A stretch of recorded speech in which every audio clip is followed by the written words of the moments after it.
The hip flex,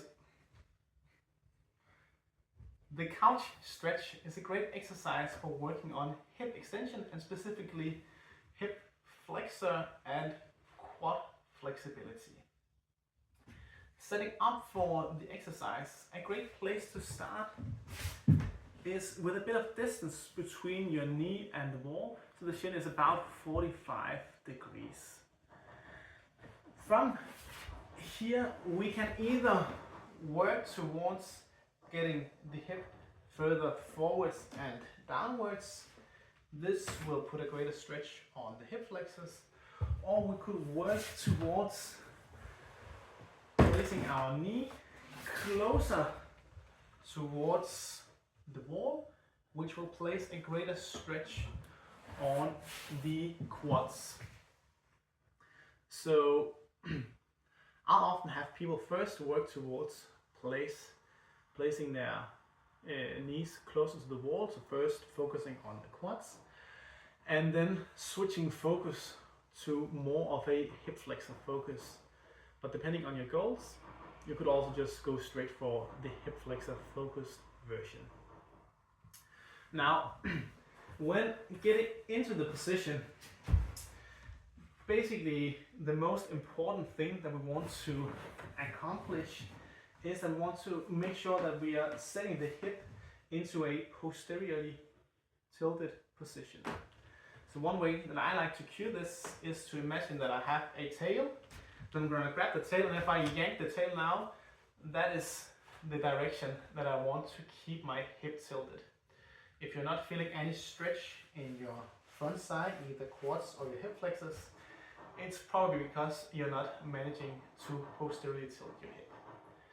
So I would already do that from this starting position, and then if you are quite tight, you might already start to feel a stretch here, and just lifting up a bit, it might already be the maximum you're able to get to, and that's completely fine.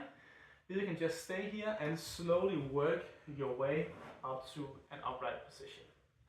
Now, once you are into your upright position, we could first work for time, but we could also start to add some contractions.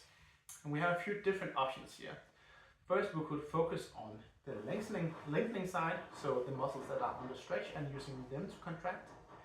So one way to do that would be to think that the bottom knee pushing into the floor and forwards, and I could do that for 5 to 15 seconds.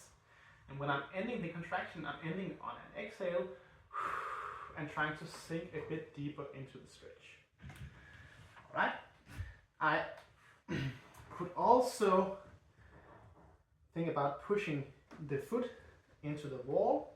This would be a more quad focused contraction. Once again, after 5 to 15 seconds, exhale and relax into the position. And this is a great place to start, just picking 1 or 2 contractions.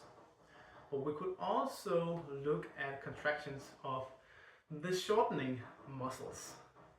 These are the muscles that if you contract them correctly, we're actually working on actively pulling ourselves deeper into the stretch position. So the first way we could do this would be to, once again, get into our position with the knee against the wall. And now I could think about trying to push this knee backwards by contracting the glute of my back leg. And if I do this, contract the glute hard, that should actually help drive my hips forwards and downwards. So help me get deeper into the position. So this is a very glute focused contraction. I could also do a hamstring focused contraction where I'm instead trying to lift my rear leg, rear foot off of the wall for the same amount of time.